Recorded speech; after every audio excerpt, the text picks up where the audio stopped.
stay over visitors não tá importante quanto turista nós tem na Aruba, que tá é crescimento de essa que tá é average daily rate, que tá é do qual basicamente o order gastar por dia, e gasto do governo em termino largo e inflação. Eu vou aqui gráfico aqui vou reparar com de 2025 projeção tá com stay over tourist na lota sub com 4,3% comparado com 2024. ADR está 1% mais do ano anterior e a assumption da inflação, maneira de mencionar hoje, está de 0,1% negativo. E agora, dus, aantal toeristen que nós calculamos que chega a Aruba chegando, nós estamos falando de mais ou menos 1,4 milhão stay over tourists e mais ou menos 9 milhões turistas de cruzeiro, que está mais que o qual o acordo vai projetado em Economic Outlook de maio 2025.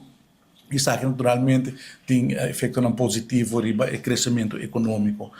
Também nós percorremos para ter uma projeção mais a término largo, para 2026 com 2027, tem que ver que também cifra não está positiva.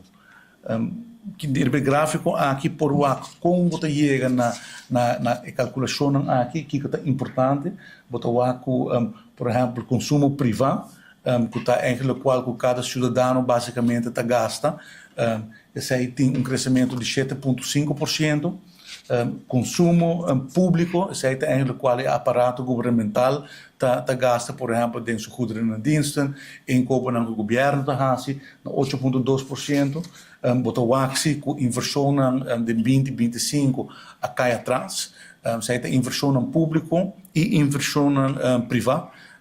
Tem que haver também algum projeto grande, hotel não pode realizar em 2025, o qual não há uma expansão maneira tal de projetar, e agora botar reparar aqui também de viagem da parte de inversão. Tudo é dado aqui nós estamos monitor e agora projeto, por exemplo, não pode materializar, não está continuar, nós estamos percorrendo também para que tem outlook para nós termos melhor dados. Porque parte de export, sei, mas tanto é parte de turismo. Nosso export produto basicamente está turismo, então tem de passar a mencionar 1,4 milhão de turistas na Cota Queda e 900 mil turistas de cruzeiro. Importação, está crescendo também 4,1%, naturalmente que o turismo cresce, importar mais, a comunidade cresce e, por exemplo, tem mais cupom de trabalho, importação também está subindo e, de caso aqui, vou analisar dados de consumo privado, um fator importante está que em 2025 tem mais ou menos 2.000 cupos de trabalho novo.